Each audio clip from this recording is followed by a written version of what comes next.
नमस्कार, जय हिंद। मैं हूं आयुष और आप देख रहे हैं भारत तक का खास शो मित्र देश। आज हम बात करने वाले हैं एक ऐसी स्टोरी की जो दुनिया की सियासत को हिला रही है। ट्रंप का प्लान फेल कर रही है। जी हां, अमेरिकी राष्ट्रपति डोनाल्ड ट्रंप ये सोच रहे थे कि वो रूस को घुटने पर ला देंगे, यूक्रेन युद्ध रोक देंगे, लेकिन रूस ने ऐसी चाल चली कि ट्रंप की सारी कोशिशें पानी में बह गई और इसमें भारत का भी बड़ा रोल है।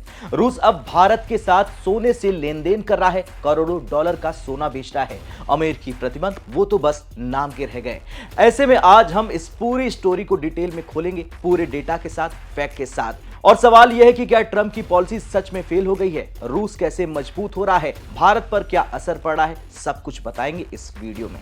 सबसे पहले बात करते हैं ट्रंप के प्लान की, फेल प्लान की। पिछले साल यानी कि 2025 में डोनाल्ड ट्रंप ने व्हाइट हाउस में दोबारा पद संभाला। उनका पहला टारगेट था यूक्रेन युद्ध को रोकना। ट्रंप प्रशासन का मानना था कि रूस के राष्ट्रपति व्लादिमीर पुतिन यूक्रेन में युद्ध जारी रख पा रहे हैं क्योंकि उन्हें तेल और गैस के निर्यात से भारी फंडिंग मिल रही है। तो ट्रंप ने क्या किया? रूस के ऊर्जा निर्यात पर कड़े प्रतिबंध लगा दिए। अब पूरा डेटा के साथ मैं बताता हूं आपको। अमेरिकी सरकार ने रूस के तेल एक्सपोर्ट पर ग्लोबल प्रतिबंध टाइट किए। न सिर्फ यूरोपीय यूनियन को रूसी तेल खरीदने से रोका, बल्कि एशियन देशों पर भी प्रेशर डाला, खासकर भारत पर। भारत रूस से सस्ता तेल खरीद रहा था, जो यूक्रेन युद्ध के बाद और भी सस्ता हो गया। ऐसे में ट्रंप ने कहा कि ये तेल खरीदकर तुम पुतिन को फंड दे रहे हो, जो यूक्रेन में बम बरसा रहा है। फिर आया अगस्त 2025, जब ट्रंप ने भारत पर रूसी तेल खरीद के लिए 25% का अतिरिक्त टैरिफ लगा दिया। पहले से ही कुछ टैरिफ थे, अब कुल मिलाकर 50% तक ये पहुंच गया। ये दुनिया में सबसे हाई टैरिफ में से एक था। अमेरिकी ट्रेजरी डिपार्टमेंट की रिपोर्ट के मुताबिक ये टैरिफ इसलिए लगाया गया क्योंकि भारत 2024-25 में रूस से करीब 20 मिलियन बैरल तेल हर महीने इंपोर्ट कर रहा था। ट्रंप का लॉजिक सिंपल था, रूस की इकोनॉमी को चोट पहुंचाओ, तेल बिक्री कम करो तो पुतिन युद्ध रोक देंगे। लेकिन यह प्लान कितना सक्सेसफुल रहा, हम इसे देखेंगे। पहले थोड़ा बैकग्राउंड समझिए। यूक्रेन युद्ध 2022 में शुरू हुआ था और तब से रूस पर हजारों प्रतिबंध लग चुके हैं, लेकिन रूस की जीडीपी अभी भी ग्रो कर रही है। 2025 में 2.5% ग्रोथ प्रोजेक्ट है। ट्रंप ने सोचा था कि उनका सख्त अप्रोच काम करेगा, लेकिन रूस ने वैकल्पिक रास्ते ढूंढ लिए। अब भारत का रोल क्या है? भारत रूस का पुराना दोस्त है, सोवियत यूनियन के समय से है। डिफेंस, एनर्जी, ट्रेड सब में पार्टनरशिप है। ट्रंप के टैरिफ के बाद भारत ने रूसी तेल की खरीद थोड़ी कम की, लेकिन पूरी तरह बंद नहीं की। रिपोर्ट क्या कहती है? रिपोर्ट कहती है कि 2025 के आखिर में भारत की रूसी तेल इंपोर्ट 15% कम हुई, लेकिन अभी भी वो जारी है। ट्रंप की टीम ने प्रेस कॉन्फ्रेंस में कहा कि हम रूस की फंडिंग कट कर रहे हैं। भारत जैसे देशों का चॉइस है, या तो अमेरिका के साथ रहे या पुतिन के साथ, लेकिन भारत ने संतुलन साधा। भारतीय विदेश मंत्री ने कहा कि हमारी एनर्जी सिक्योरिटी पहले है। ये सारी चीजें ट्रंप के प्लान को चैलेंज कर रही हैं। अब ट्रंप के प्रयासों के बावजूद रूस कमजोर तो नहीं हुआ, बल्कि रूस ने एक स्मार्ट मूव किया। अमेरिकी डॉलर से दूर रहकर सोने से ट्रेड करना शुरू कर दिया। सोने से व्यापार शुरू हो गया, खासकर भारत के साथ। रूसी न्यूज एजेंसी RIA नोवोस्टो ने यह जानकारी दी। उनके मुताबिक पिछले साल यानी कि 2025 के पहले 10 महीने में रूस ने भारत को $5 करोड़ से ज्यादा का सोना निर्यात किया। भारतीय रुपयों में देखें तो यह लगभग 458 अरब रुपए है। अगस्त 2025 में 2.34 करोड़ डॉलर का सोना शिप किया। यह 2021 के बाद सबसे बड़ा शिपमेंट था। फिर अक्टूबर में 2.69 करोड़ डॉलर का सोना और भेज दिया। RIA ने ये डेटा भारत के वाणिज्य और उद्योग मंत्रालय से लिया है। अब ये क्यों इतना महत्वपूर्ण है? क्योंकि ठीक अगस्त में ट्रंप ने भारत पर 25% का एक्स्ट्रा टैरिफ लगाया रूसी तेल के लिए, तो रूस ने तेल की जगह सोना बेचना शुरू कर दिया। ये एक तरह से प्रतिबंध की काट है। सोचिए, अमेरिकी प्रतिबंध मुख्य रूप से डॉलर बेस्ड ट्रांजैक्शंस पर है। स्विफ्ट सिस्टम से रूस को बाहर कर दिया गया था, हमने रिपोर्ट भी बताई थी। तो रूस ने क्या किया? रूस ने लोकल करेंसी और बार्टर सिस्टम अपना लिया। भारत के साथ रुपी रूबल ट्रेड पहले से चल रहा है, लेकिन अब सोना इसमें जुड़ गया है। सोना एक यूनिवर्सल करेंसी है जिस पर प्रतिबंध आसानी से नहीं लग सकते हैं। रूस दुनिया का दूसरा सबसे बड़ा गोल्ड प्रोड्यूसर है। 2025 में 330 टन प्रोडक्शन किया था। भारत दुनिया का सबसे बड़ा गोल्ड कंज्यूमर है, हर साल 800 से 900 टन इंपोर्ट करता है। तो यह परफेक्ट मैच है। साल 2021 में रूस भारत गोल्ड ट्रेड बहुत कम था, सिर्फ कुछ मिलियन डॉलर का, लेकिन यूक्रेन युद्ध के बाद 2022 से 24 में यह बढ़ गया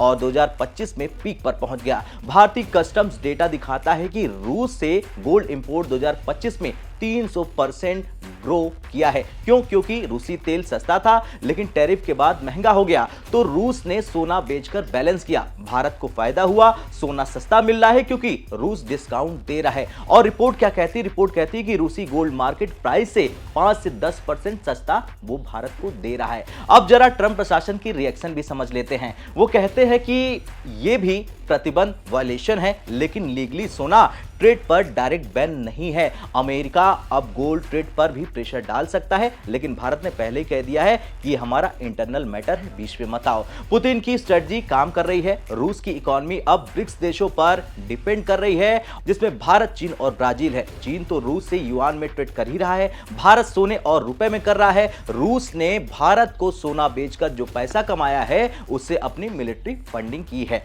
अब यूक्रेन युद्ध में रूस की स्पेंडिंग 2025 में $100 बिलियन से ऊपर है, तो ट्रंप का प्लान उल्टा पड़ गया है। रूस कमजोर होने की जगह और मजबूत हो गया है।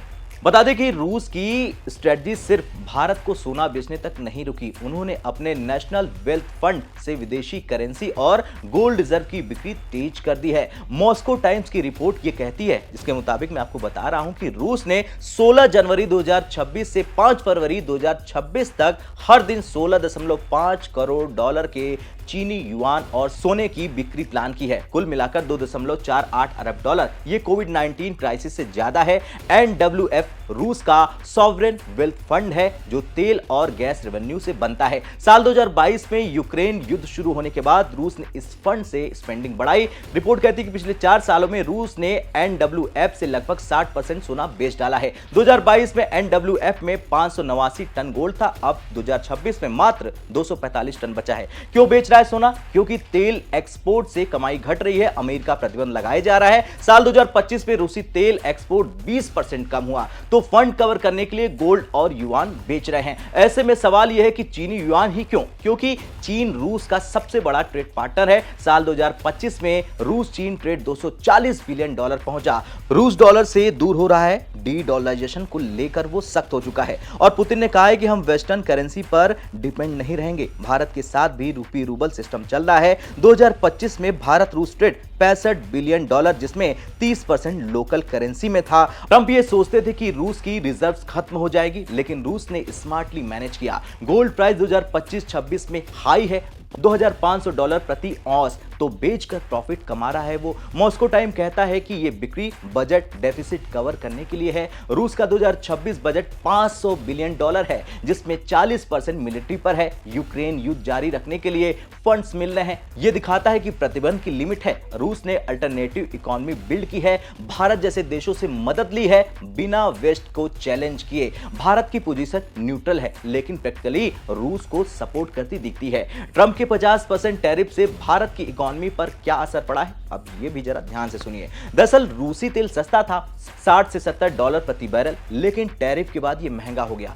भारत की ऑयल इंपोर्ट बिल 2025 में 10% बढ़ी है, लेकिन भारत ने अल्टरनेटिव ढूंढे। सऊदी अरब, इराक से ज्यादा तेल लिया, फिर भी रूस से 10 से 15 मिलियन बैरल अभी भी जारी है। भारत को सस्ता सोना भी मिल रहा है रूस से। 2025 में गोल्ड इंपोर्ट 900 टन, जिसमें से रूस से 50 टन ये ज्वेलरी इन्वेस्टमेंट के लिए यूज होता है। भारतीय इकोनॉमी को बूस्ट मिल रहा है, लेकिन रिस्क भी है।